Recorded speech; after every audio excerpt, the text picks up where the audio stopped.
Talk to me, don't ask me about anything really, because I'll talk to you for hours. So probably best to stop that. What just press the button here? The little arrows.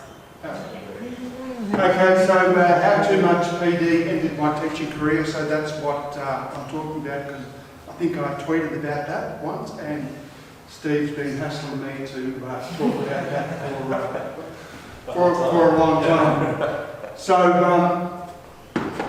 So I just painted my career in there for a bit. So I was a teacher for 12 years.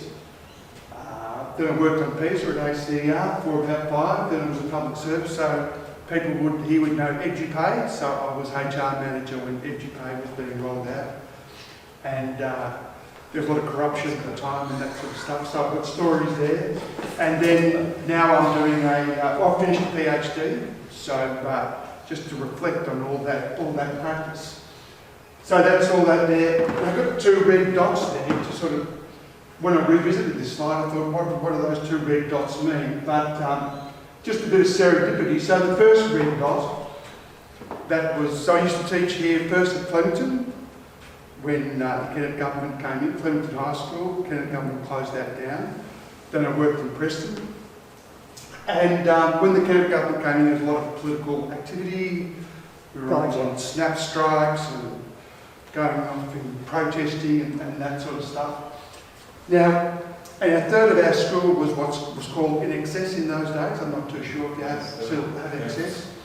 Anyway, one day I arrived at school and I was given a written instruction that I needed to go to this other school in Templestowe. And I thought, I was furious, as you are, called the union and that sort of stuff. Then when I arrived, the address on my written instruction, the school was being knocked down. So I thought, I've got the department here, like this is... So I had a choice there. And it was a big moment for me. Do I call up the union to create a fuss and to sort of say, the government doesn't know what it's doing? And I just thought at that time, I made a sort of conscious decision. I sort of said, hey, these guys just don't know what they're doing. They're not evil. They're just stupid. They're just stupid. That's right. That's right. So I took responsibility. I thought, I'm going to resolve it for them. I'm going to say, where did you really want me to go? And I went to that school and I did that. But it was a moment for me where I thought, these aren't evil. These people are just stupid. And stupid's not evil? Stupid, not evil. Yeah, that's right. Well, I thought that maybe, I didn't quite know. That's right. Because you're sort of part of the system, that's the whole thing. So, what happened there? So I sort of took a bit of responsibility, tried to solve it, thought, I'm going to try and professionally develop to try and solve these system problems. So I'm going to grow up, because I'm part of the system, I'm going to contribute to that. So that's where I did my grad dip and then my MBA. So my MBA was because I was involved with girls in electronics, and I thought, so I was working with industry. I thought, if I do an MBA, that will just sort of like be able to protect all the neoliberalism. I'll understand it, and I'll be able to protect the school from that. But anyway, that was a very significant moment in my life, and I sort of had that written order still in my files today. Who authorised it, who faxed it, and all that sort of thing, and the person who generated it. Anyway, after all of that, serendipitously, all those people on that order, that's me there. I've got that person's job. Beaumont's turned into Bugden, who's my boss. And really, and this is a real thing that happened to me when I was school's HR manager, because the woman who sent this to me was called Jan Heath. And I'm managing the staff of 60, implementing EduPay. And there's this guy called David who's really pissed off. David, you're really pissed off, let's go and have a meeting.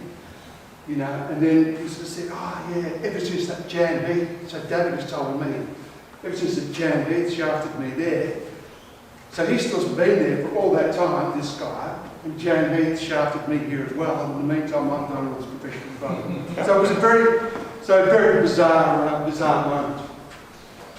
So anyway, I've seen a lot. And when I was working on PISA, so PISA, the person who started PISA just lives here in North Carlton, would be no longer than 5 minutes drive away from here. So PISA was started by Australians. Australia was really a go-getting sort of a place then. So I understand a lot of that sort of stuff. Okay, let's move on from that. So that's the context that I'm coming from. I'm still got this sort of mindset though, you know. So this is what I think teachers do. So teachers sort of interpret the world for their students, and they see the whole world. You know, they see everything. And I've got this picture of Plato in here. If anybody's ever read Plato and the Republic, that's a dialogue. And it's a dialogue about how do we want society, and then how do we educate people for society. So educators, we talk about agency and those sorts of things. There is traditionally a dialogue between them, and that's the Plato view of the world. Karl Popper, 1944, The Enemies of the State, I think, so that was a seminal book for neoliberalism. He explicitly argues against Plato, as well as Marx and Hegel.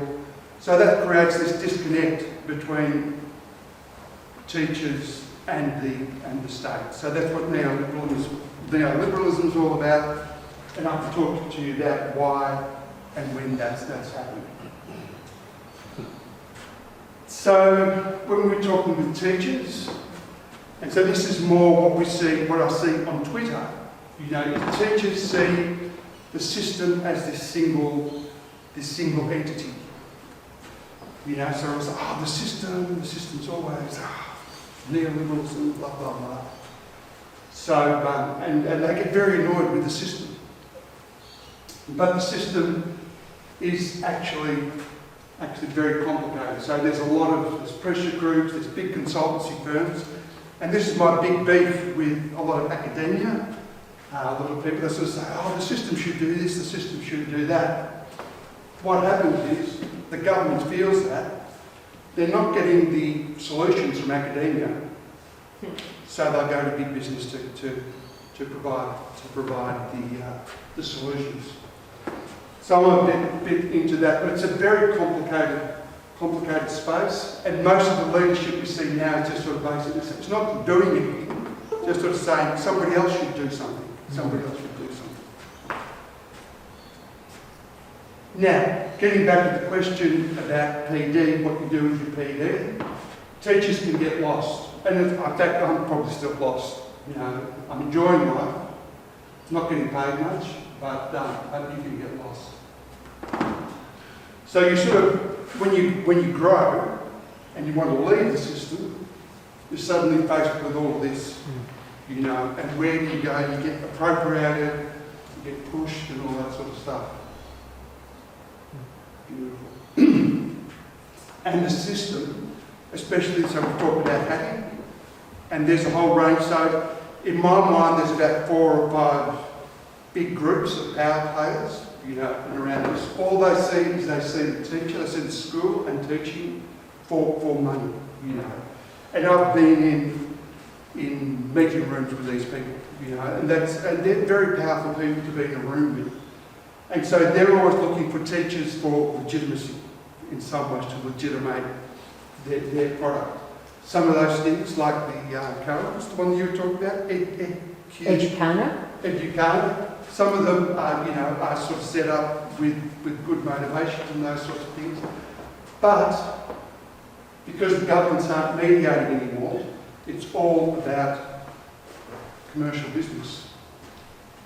So getting back to the topic of professional development, what I think as teachers you should concentrate on is, if you want to remain a teacher, you've got to remain a teacher. You need to build up your personal resources to shield yourself from all this crap, and to shield teachers from all this crap that's coming out, and that's what. And so I did my MBA to do that, to try and do that, but instead, by doing the MBA, I sort of got thrown out into the washing machine sort of thing. But of course, there are jobs outside the system, and this is where you have real teachers, like in curriculum and assessment jobs, like on the VCAA, because I was also assessment class at the VCAA for a couple of years. So, and they're really smart in their subject areas, and they know how to work the policies and all that sort of stuff. But most of the roles outside of teaching, this becomes very undifferentiated. So teaching skills are good, but they're normally paired with some other specialised role. And that's it.